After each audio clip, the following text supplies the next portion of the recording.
All right, so Bismillah ar-Rahman ar-Rahim. Assalamu alaikum wa rahmatullahi wa barakatuh, everyone.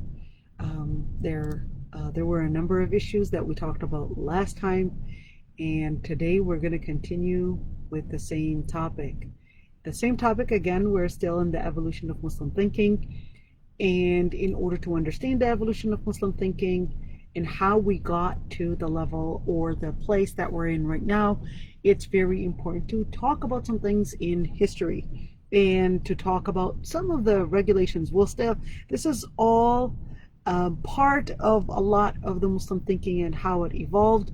So we talked about some of the rulings in Sharia, and then we got into, well, how was fiqh formed? That was the question that we left off last time. We left off on last time, and today we're going to continue answering some of those questions and speaking about some of those issues. And of course, there are a number of things that we will be talking about. When we speak about how was fiqh formed, this is going to take us to talk about and cover some historical aspects, because you cannot separate the fiqh from the political, geographical, cultural surroundings that were surrounding that era. And the political influences, and also the cultural sides, and it had a large and a huge impact on a number of issues and how they developed into a different section. So when we talk about the prophetic era, just keep in mind some dates here. We're looking at the prophetic era, so between 609 AD to 632. That's when the Prophet ﷺ died. In Hijrah, dating, it's basically 11-year Hijrah. That's when the Prophet ﷺ died. So the Prophet ﷺ dies 11-year Hijrah, which is equivalent to the 632 Gregorian. And the Khulafa al-Rashidin, of course, with the 4 different Khulafa, it ends on the 41st Hijrah, or 40th to be more exact, 40th Hijrah. And then the Umayyad Khilafah ends 132 Hijrah. The Abbasid ends 565 Hijrah, and 565 actually goes in here. Then we go into the era of Al-Uthmaniyin, the Uthmani era. But one thing that we always have to keep in mind is that when we're talking about those different eras, there are a number of different packages that come with it, if we can even say that. Number one, which is the culture and the impact it has on the culture. The other part, which is the challenges to get to an idea and what really happened. Why were some of those challenges there, and how did it affect the Muslim thinking from being, one, independent, two, independent meaning independent away from the political influences, cultural influences, or even the influence. Oh, Assalamu alaikum, Dr. Aysha. We can't hear you if you're talking. Oh, okay. Oh, subhanallah. All right. So I'll do it again. Bismillah ar-Rahman ar-Rahim.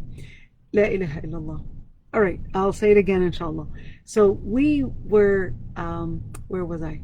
Okay, so when we talked about, last time, we talked about the Islamic history, we talked about fiqh and how fiqh was formed. There were a number of issues that we needed to talk about, which is, yes, the different regulations, we covered that, but when we're talking about the fiqh and how it's formed, we cannot separate it at all from the history and from the different influences that were surrounding that period. It could be one, the political side, it could be the cultural side, and it could be also the challenges that come with it. So having that being said, it's very important to keep track of some of the dates that that considered or that are considered as those points, those lines, those, let me call them, that transition from one era to another. So the era of the Prophet ﷺ, the Prophet ﷺ dies 11-year Hijrah. The Khulafa al-Rashidin, that ends in the 40th year Hijrah, and the Umayyad Khilafah ends in the 132 Hijrah, and then the Abbasid ends in a 565 with the Mongol invasion. Now, there are a number of things that that affect those eras in where do we have an independent thinking? Do we have an independent source? What are the challenges that are surrounding the independence, the challenges that are surrounding and making, or even making it hard for any independent thinking, for any form to go back to a specific resource? How does it affect? You know, there's really a lot to mention when we speak about the different influences that surround this, but it is so sad to see that a lot of the Muslims, they disregard learning Islamic history and think that this is min mulah al-ilm, or min mulah, it's more like a margin and not necessarily the main part in studying Islam. Even when you study Islamic fiqh, and when you study fiqh, it's very important to look at the political circumstances, the environment that surrounded that scholar. And a lot of times, if we don't consider the political circumstances that, or even the cultural circumstances, we can misunderstand that fatwa. It can be misunderstood, or even the motive behind a specific fatwa can be misunderstood, because it can be told, or it can be mentioned or issued for a certain circumstance because of a political situation. And this is why when we look at those eras, you know, we could see even on a geographical, the geographical side, for example, we could see how the prophetic era, it was very limited. It was still within the scope of Sahaba to reach one another. It was a small area, small geographical area. They're still considered united in one small space. They were able to get a lot of information shared. And when I say shared information, you might ask, why is that even important? Because when you're talking about a shared information, you're actually talking about being able to have access to the information and the resource that they have about the Prophet ﷺ. Because remember, as a Muslim, you're going to consider the divine source / Quran, and you're going to go to the Sunnah, meaning the prophetic tradition, in order to go back to it. So during the era of the Prophet ﷺ, the Prophet ﷺ was still there as their main center to go back to. So the differences were always turned to the Prophet ﷺ, and he would be the one to end the confusion, to end the misunderstanding, or whatever it was. But even after the Prophet ﷺ, during the Khulafa era, which is until 40-year Hijrah. Remember, the Prophet ﷺ dies 11-year Hijrah, and the Khulafa, of course, then we're talking about from 11 until 40th year Hijrah, which is Am al-Jama'ah. Then we're looking at a time where it still was within the scope of the Sahaba to reach one another to a certain extent, until the time of Umar ibn al-Khattab. The geographical area that the Muslims were controlling were now going farther. Now of course, the Muslims had already conquered Persia and conquered the Byzantine Empire, was now under Muslim rule, at least parts of North Africa, and the Sahaba are right now spreading in different areas. It wasn't as easy as it was during the time of the Prophet ﷺ to consult with the Sahaba, and not all the Sahaba necessarily had all the information about the Prophet ﷺ, because the Prophet ﷺ, when the Prophet ﷺ died, he might have, before that, he might have said a particular wording quoted, or one of the Sahabi might have quoted from the Prophet ﷺ a certain thing, and another Sahabi might have, left and went to teach or to govern in different areas where the Muslims were ruling in, and probably were farther out in different spaces, and it was going to be hard for the main headquarters of the Khilafah to reach to those other Muslims. Well, guess what? That wasn't only during the Khulafa. That was also expanding later. It was becoming even harder, because during the time of the Khulafa, you could see, here's that map, you could see that it was not necessarily within the scope, but at least the Sahaba were still, alive. The Sahaba were still alive. There was some information that each and every single one probably had. But then after the Khulafa era, that's when the expansion, the huge expansion happened, which is before 132 Hijrah. Well, if you look at that huge expansion, you look at that map right there, and you could see, compared to the previous map where it was just a small area, and then during the time of Al-Khulafa al-Rashidi, Bani Umayyah, you're looking at a huge expansion, which actually involved different religions, different languages, different cultures. And they came across different political situations that required new rulings, that required revision because of the new situations. Well, the Sahaba weren't there. Now we're looking at Tabi'een, which were those that learned from the Sahaba. This was becoming very challenging. But here's the thing, is that during those times, there were some scholars that took it upon themselves to actually now work in discussing certain fields. And now the Islamic studies, academia in general, was right now starting to go more comprehensive in some ways, because it required specialty. So you had more scholars working on pretty much the legislature. You had other scholars who were taking it upon themselves to work on collecting the information that they might still have access to, which is called hadith.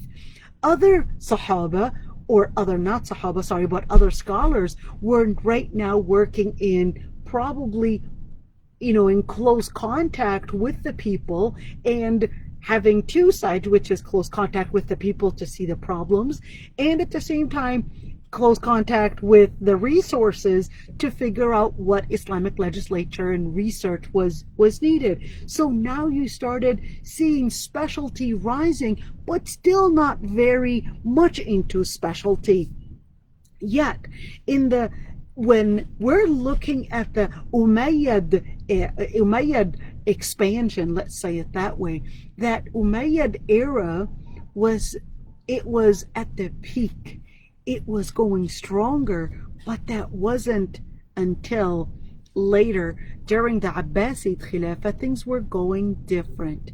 Although in the beginning, things were looking, probably that transition was, in the beginning, I don't want to say smooth, because it took them 30 years to get to going into that transition, and later during the Abbasid Khilafah, things were going into a different direction, where there was the request to revive to revive Ahlul Bayt and the ruling of Ahlul Bayt. There was that type of request. There was anti-Umayyah,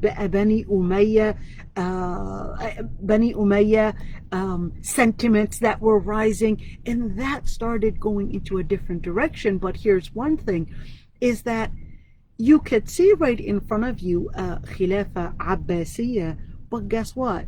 Or actually Khilafa Abbasiyya until here, because this was more Umayyad. Khilafa Abbasiyya, but even the Khilafa Abbasiyya, it started going into smaller fractions for a number of reasons. One, the expansion was too big, but the other part is that many leaders were right now separating themselves, but also pledging and having that alliance with the Khilafah al-Abbasiyya just to maintain their governance. But realistically speaking, the Khilafah Abbasiyya wasn't really ruling a lot of those other dynasties.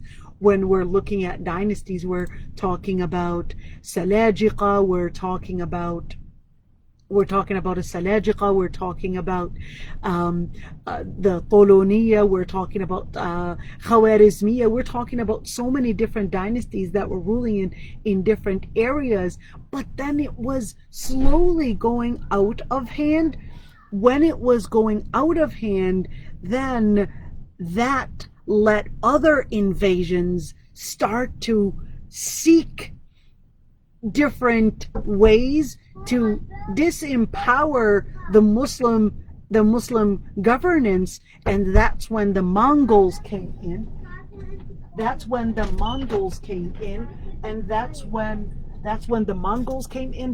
Crusaders came in, and that acted as another type of invasion that the Muslims at all did not expect, and that was in 656. That was the end.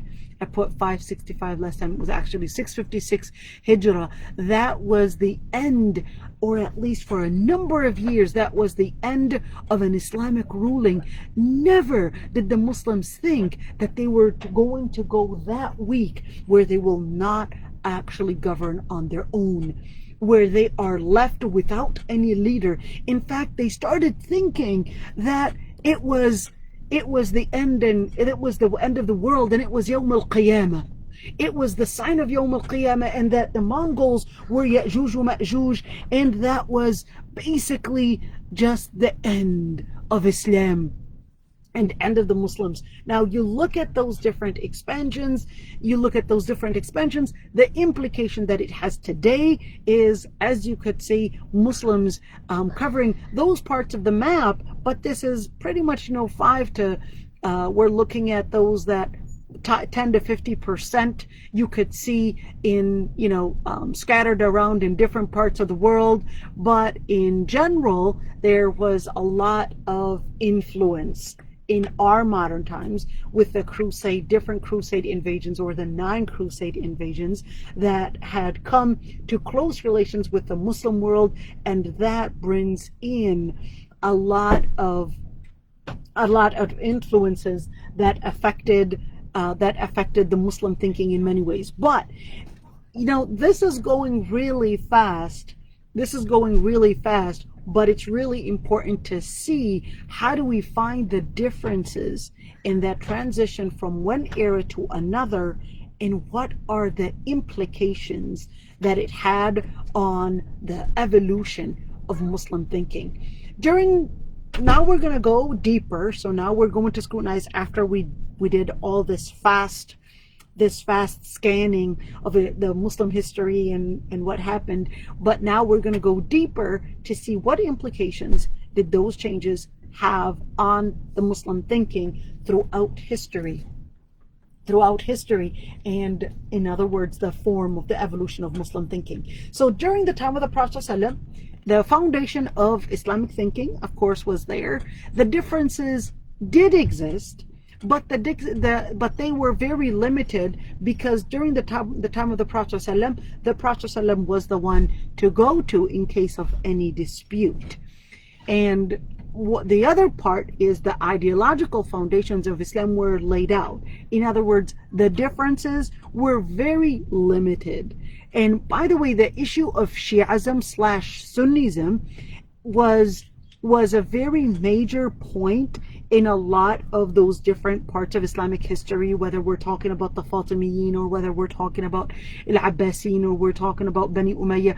All those different times in history did have major points that you cannot separate. You can't turn a blind eye on the issue of Shi'ism and Sunnism and the implications it had on one, the foundation itself, the foundation of Islamic mind, the Muslim mind, and also not let's do it that way. Maybe we can lay it out for those visuals, whether you're talking about the foundation and what acts as a resource and who acts as a resource. Do we consider Abu Huraira as a resource? Do we consider Sayyidah Aisha as a resource? Or do we only consider as Al-Bayt?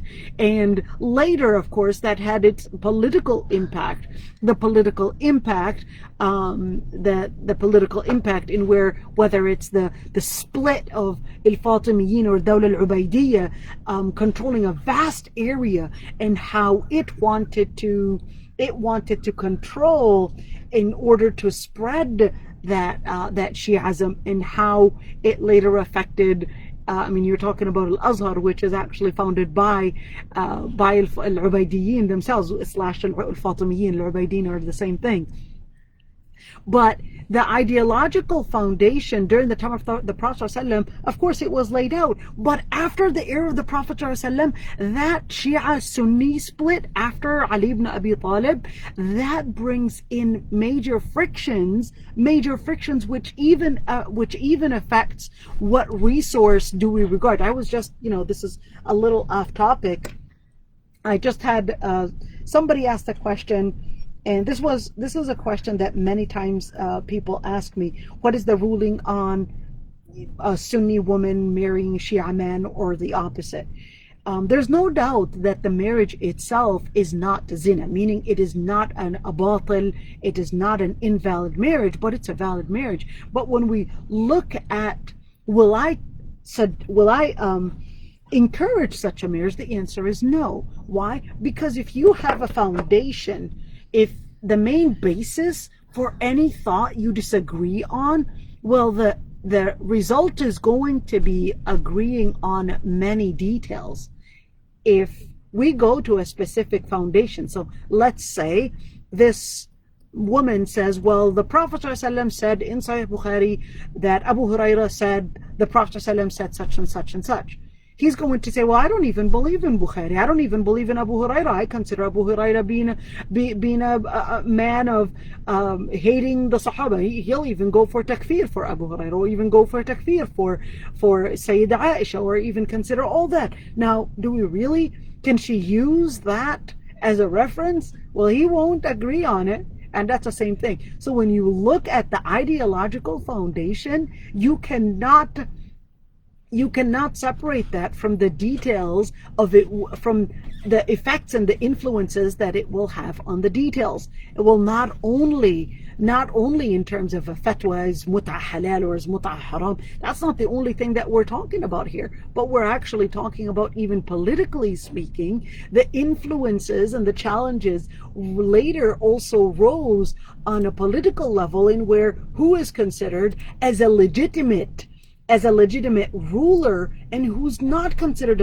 as a legitimate ruler. If you say an illegitimate ruler, that would actually mean you have the right to kill that ruler. And if you say that this is a legitimate ruler, that means you have to abide by their rules and laws.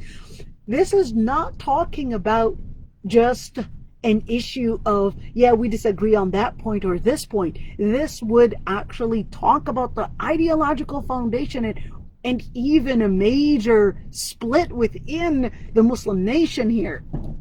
So when during the time of the Prophet ﷺ, it was really simple. There was an ideological foundation. They would go back to the Prophet ﷺ.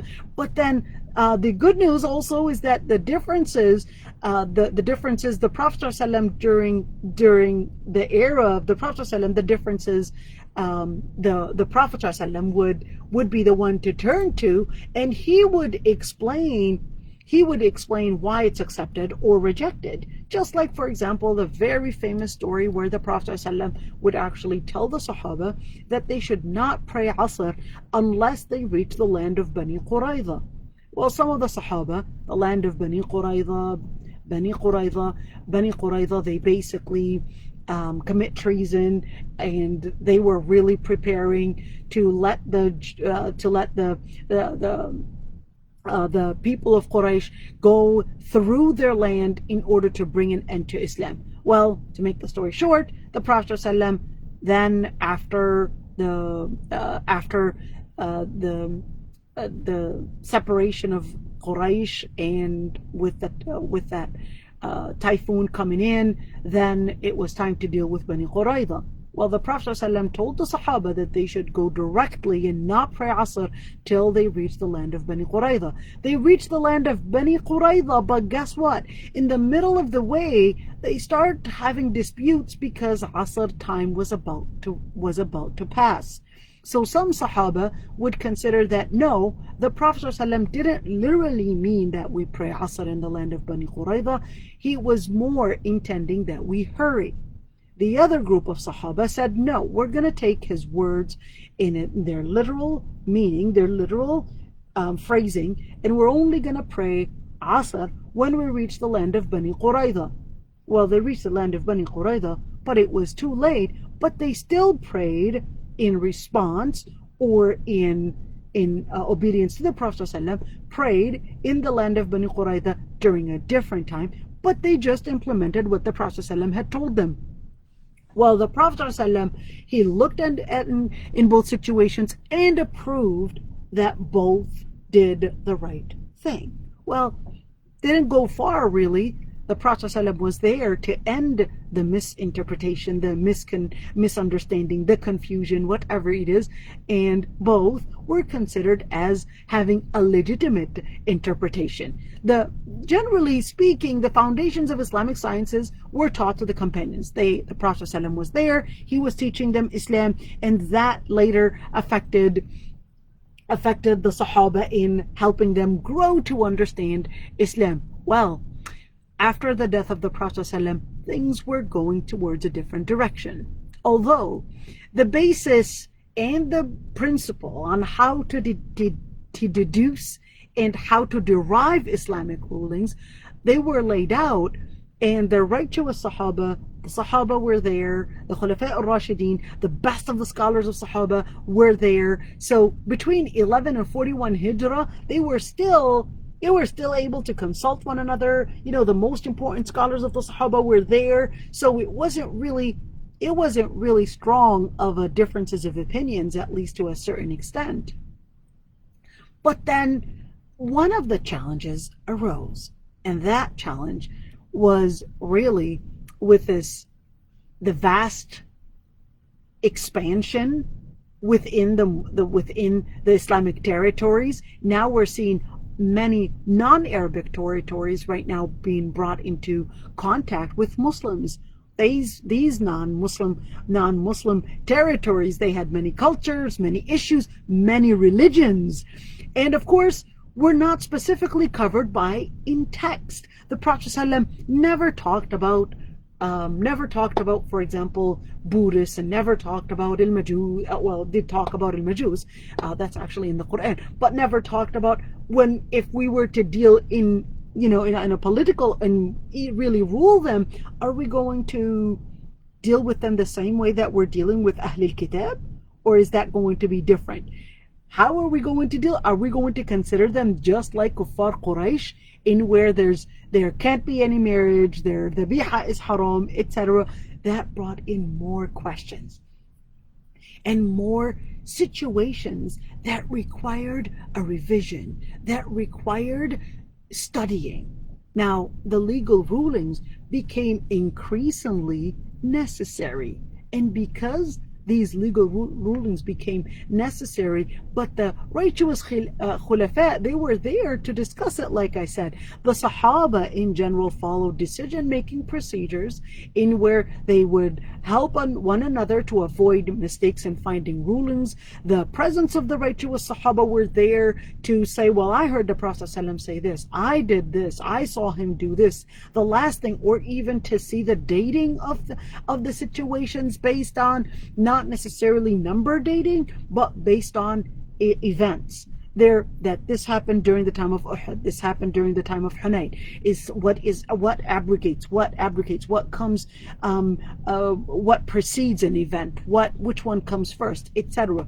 Well, later, after that time, now we go into, after the death of the Sahaba, now we go into a different era. This is the end of the Khulafa al-Rashidin time, and this is during the Umayyad era. The Umayyad era was actually starting to bring in a different type of an evolution, let's say it that way. Well, this evolution brought in two major perspectives in dealing with looking at the text and how we review the text. The first group was more into Ahl al-Ra'i, in where let's evaluate the different schools, let's evaluate the different opinions, and let's look at the causes. Let's scrutinize the principles behind the rulings.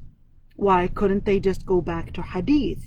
Well, they didn't reject a hadith, but because Ahl al-Ra'i were more headquartered in Iraq, and in Iraq at the time was pretty much considered the heated area, the most heated area with all those different religions, different cultures, people that spoke so many different languages. Until the time of today, Iraq is considered as the area, because if you even look at it geographically, the Iraq is that area.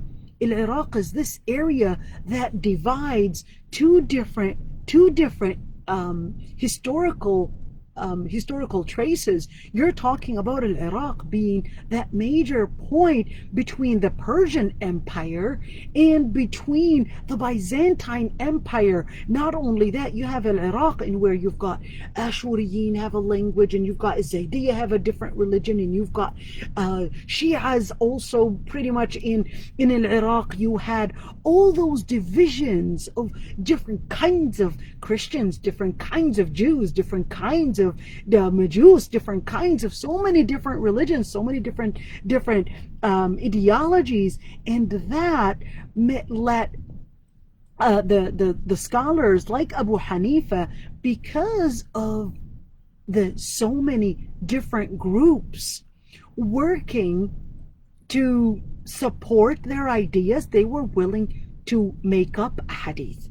They were willing to make up a hadith, and they were willing to lie about the Prophet ﷺ. So Abu Hanifa, due to that, was depending on a lot of, let's say, scrutinizing and analyzing the different situations of where we understand the principles of the hadith and the different situations, circumstances that surrounded a hadith. So although it is called Ahl al-Ra'i, but to consider and think that Ahl al-Ra'i means that they depend on their own opinion and not hadith is absolutely wrong. It's not that they did not depend on a hadith, but the resource of a hadith were not yet as abundant as in comparison with Ahl al-Hadith. Ahl al-Hadith was more in al-Madinah.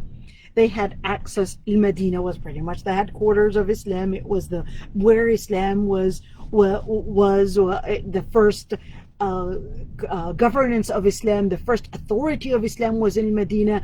That made it easy to get access to the Sahaba, to the Tabi'een, to the Sahaba, to the Tabi'een, to the Tabi'i Tabi'een, etc.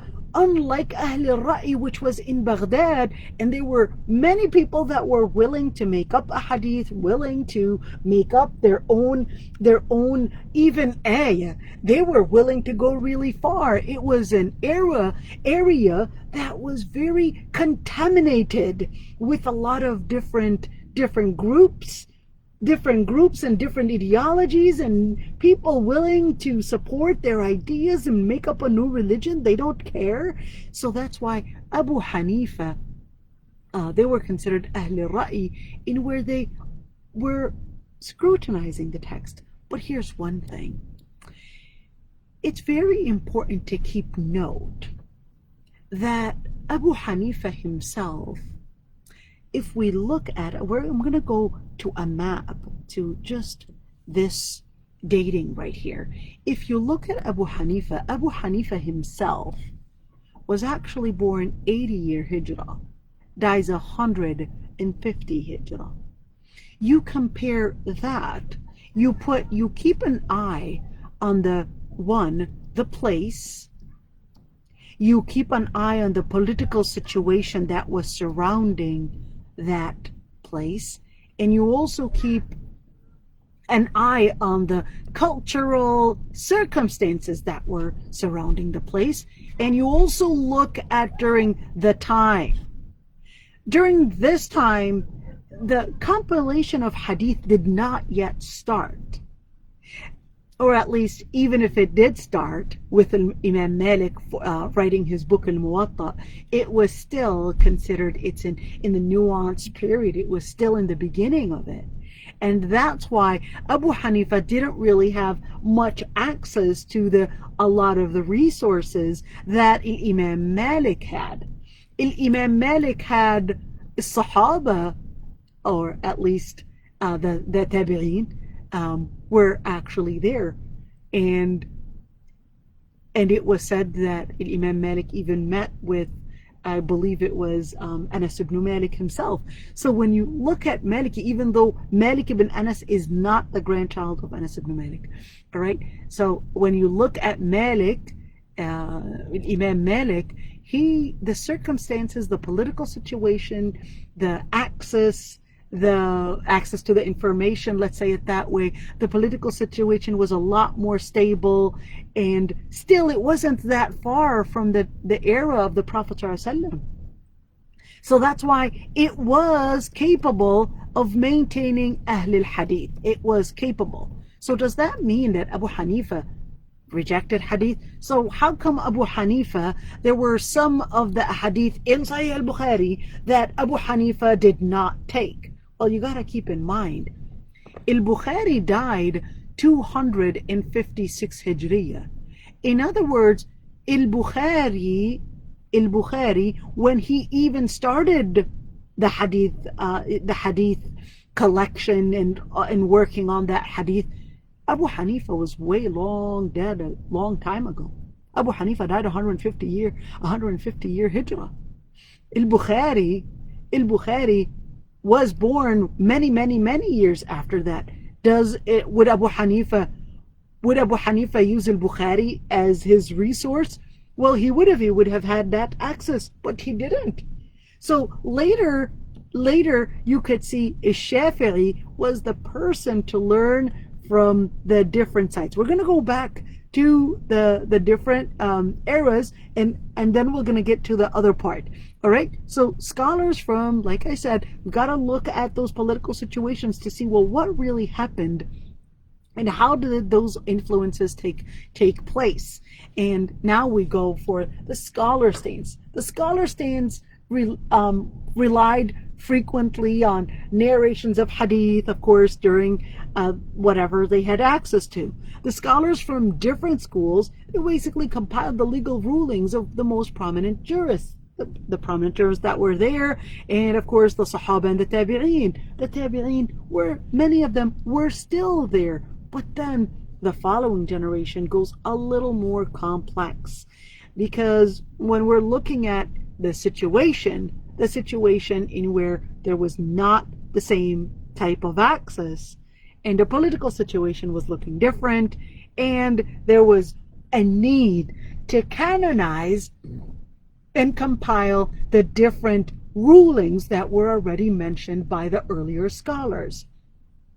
So now, with that being said, now you're starting to see certain schools teaching in certain areas, and that was later taught to the other students, and now it's starting to get written down. Writing those fatawa down and using the different evidences was now making fiqh. Islamic thought is now starting to take an independent shape by using independent, or at least a foundation that had a certain basis. Each school started forming its own madhab. Now the word madhab actually comes from the root dhahaba, which means to go. In other words, the word madhab would actually mean that it is a masdar right here. Madhab would mean that it is a route that somebody had taken, the path that somebody or a group of people had taken, but never to mistake and think that this route is similar to the route of different denominations in Christianity. No, this is not similar at all, because the madhab, they all agreed on the main basis, which is Quran, Sunnah, Ijma', Qiyas. At least for Qiyas, well, you've got Ibrahim and Nadam, and also Zahiriya did not approve that, but that's a different discussion. Quran, Sunnah, Ijma', those were the main resources that they were going to. So that came in where it started getting that we've got the writ trace, we've got the basis, we share the same exact basis, but we have a different way of interpreting things. So that different interpretation became a different route, a different path. That later became the word madhab. We go and we take that path in interpreting this text. They go back to the same text, but they have a different way of understanding it. They have a different way. Each and every single madhab had a different way of perceiving that text. Fiqh became organized. Scholars were right now teaching their students, and the students were documenting things down, and they were teaching it to other students, and right now it became more of a sect, that it became a path that a group of people were using in order to teach it. And then it became that usul and the furu'. The difference between usul and furu'. When we speak of usul, the word usul means fundamentals. So the fundamentals what are the resources that you go back to in order to consider a specific Islamic ruling. So now it studies the resources, and not only the resources, but how you interpret the use of that resource. Not how you interpret the resource, because interpreting the wording, the actual wording, that's fiqh, not usul. But how you make use of that resource, this is called usul. Let's give an example. When we say, well, what is the ruling on wudu? What is the ruling on wudu? You will say, well, let's go back to the scholars of usul. The scholars of usul are going to tell me, okay, in order for you to say that wudu is obligatory or not, you need to go back to Quran and Sunnah. We say, all right, I went back to the Quran and Sunnah. What do you want me to do now? They'll say, okay, do you see an order? Do you see an imperative verb in there? We say, yeah, it actually says, يا أيها الذين آمنوا إذا قمتم إلى الصلاة فاغسلوا. They said, okay, does it say فاغسلوا? Do you see an imperative verb in there? We say, yes, we see فاغسلوا. This is an imperative amr verb. They say, okay, do you see any other any other qarina, any other word or context that makes that imperative verb from being an obligation to being a recommendation. So we look at the ayah and we say, well, no, we don't find anything. So then they'll say, okay, an order means an obligation. An order means an obligation. So then the person that is specialized in fiqh, they'll be the ones to learn from al-usul, from the scholars of fundamentals of fiqh, on how to derive rulings from the text. You see the difference? On how to derive rulings from the text. So then you had every single madhab, I hope you guys don't get lost, every single madhab had its usul and had its furu' and had its details, had the fundamental side, the foundation they go back to, and had the details. How do I actually make a ruling? How do I decide what the ruling is? Now, the entire sunnah was collected and recorded in the books of hadith, and that was a very important transition. You had a lot of, you could see 132 to 339 to 339 hijrah. So this is pretty much the Abbasid era. Well, actually before, because Abbasid era is 656, but the mid era of Abbasid era. So we're looking at 132 to 339. That was the most golden era. That was the golden era for hadith compilation. This is the era in where they were collecting the hadith, etc. And that became a very important resource for the schools of fiqh. The schools of fiqh were right now, having all these rich resources that they can go back to in order to consider something authentic or not. But guess what? Even that, you still had a problem we'll get to later. The scholars from different parts of the world have taken it upon themselves. They would collect that hadith. The madhab were spread about based on the students and the travel. But there was another part. There was a government support. Now, the government or certain governments would then embrace a canonized fiqh.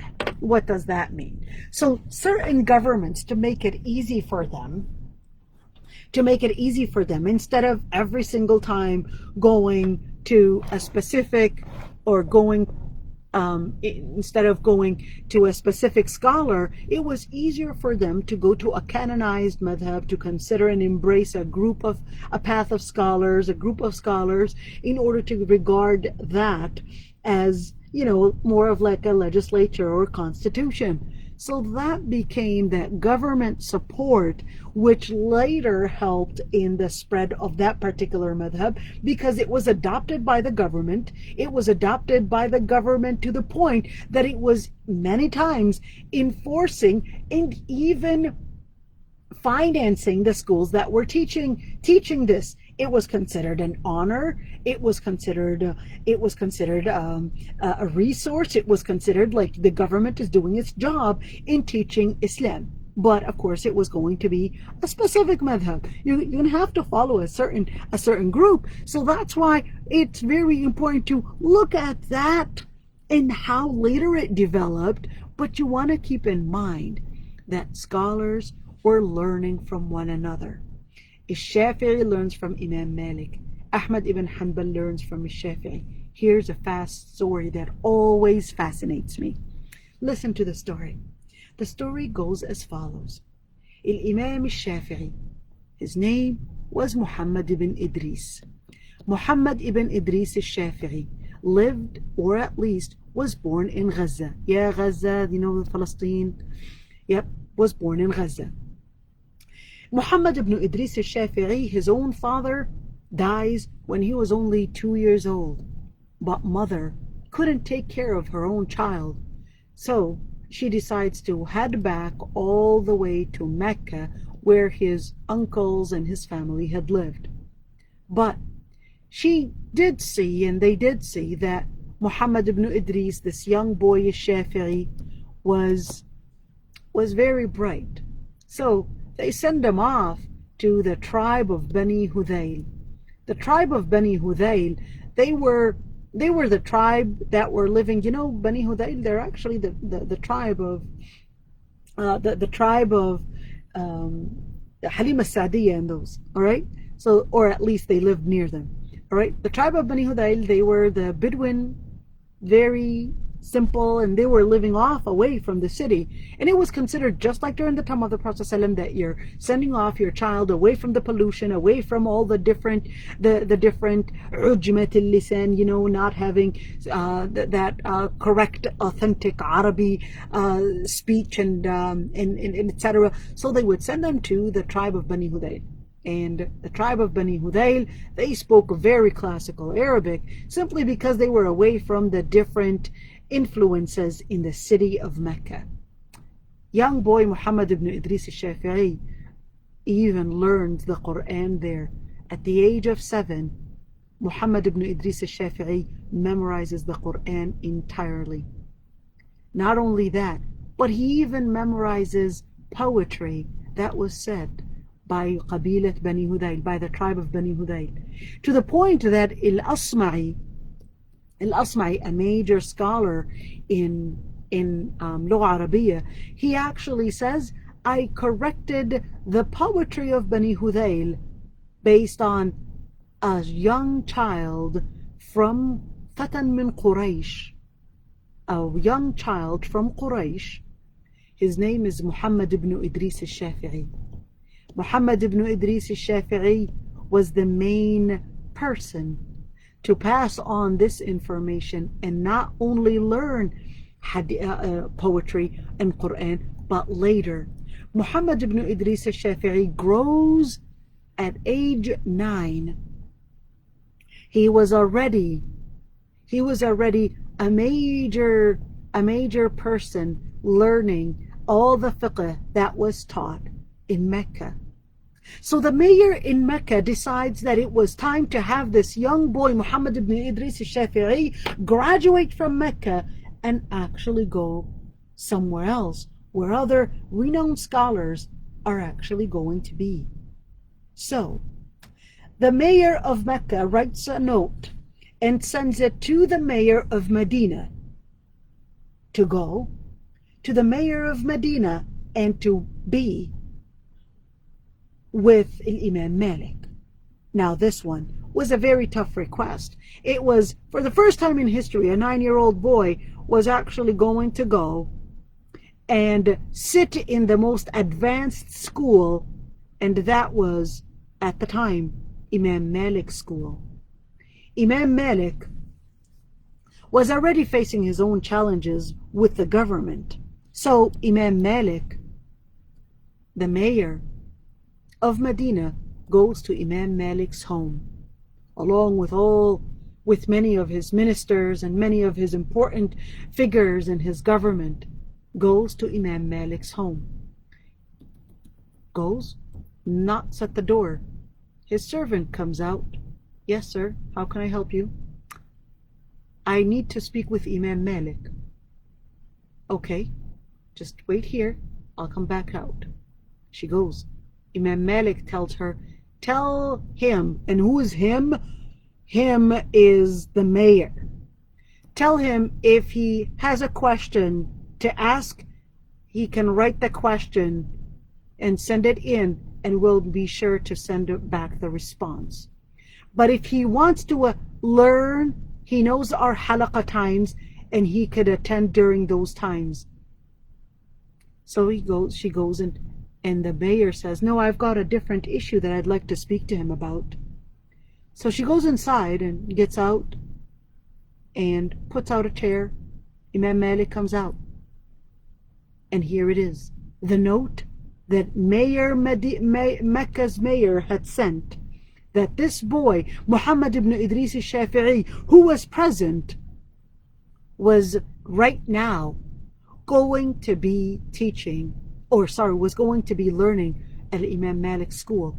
But this required a scholarship, this required a reference, this required a government order and permission.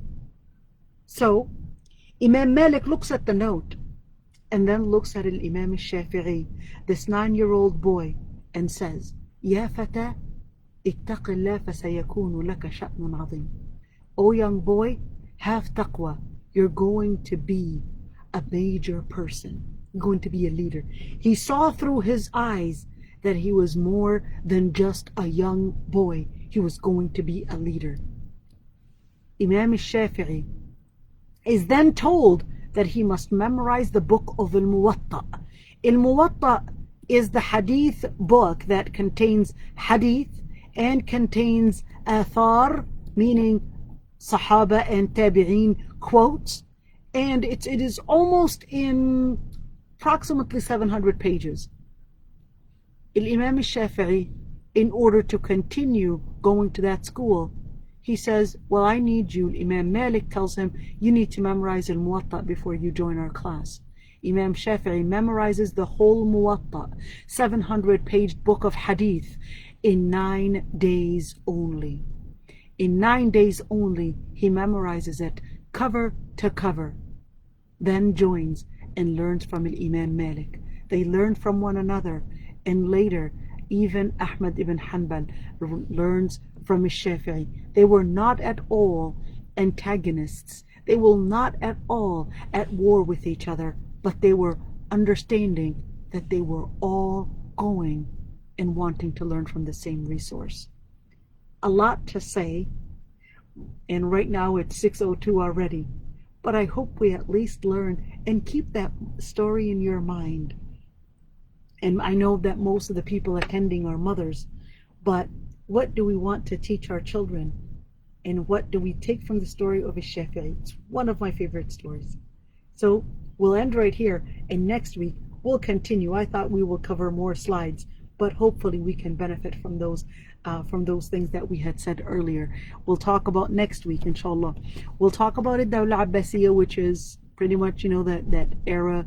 Well, this isn't the totally Dawla Abbasiyya, because Dawla Abbasiyya started 132, but this is at least mid Dawla Abbasiyya, the mid Abbasid era, and how that impacted and how that influenced the evolution of Muslim thinking and where it went.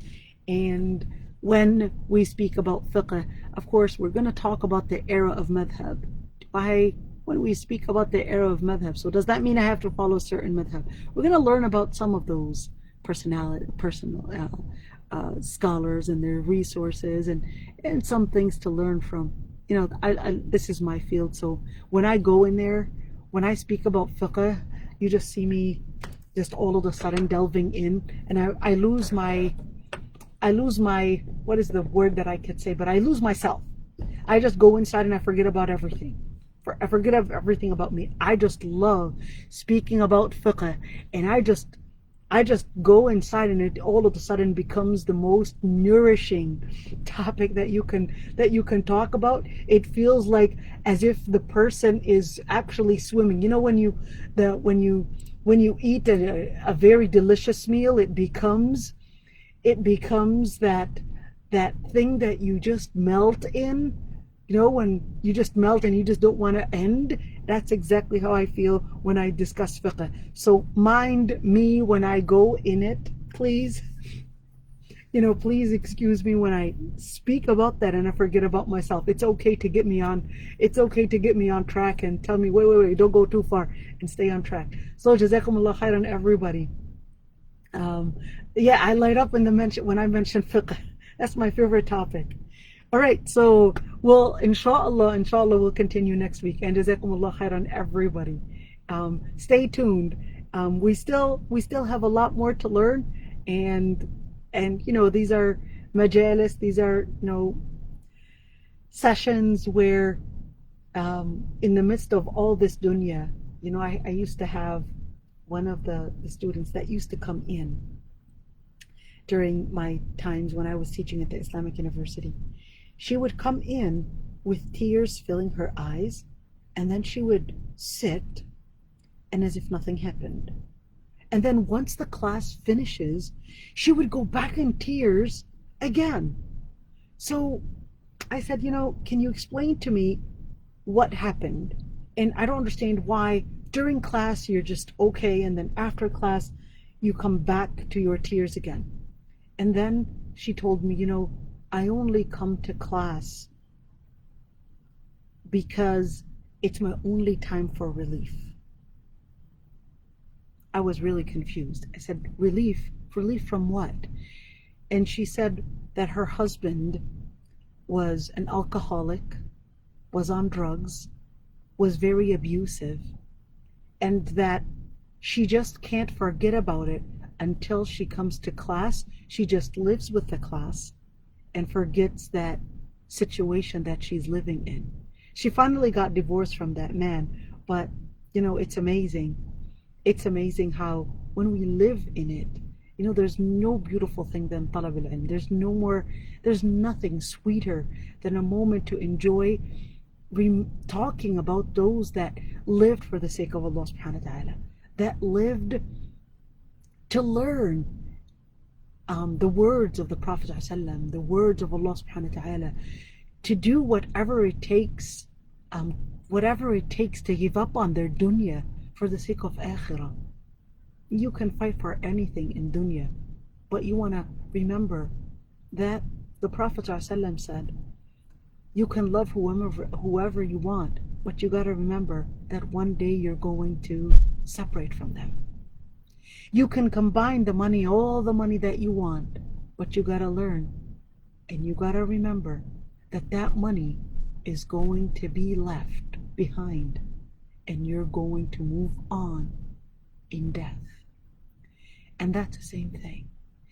You can live as long as you want, but there's eventually going to be death. And when we'll study the scholars and their life and what they did, it becomes that inspiration that fills us so that we can learn from them, so we can use them as our role models, especially during a time where we lack the role models. It's so hard to find any role model around you. Almost everybody is either running for position or money or fame. And these people, you will learn from them. And their legacy remains because Allah subhanahu wa ta'ala actually says that Allah subhanahu wa ta'ala will raise those that were on His path. And this is where we see it.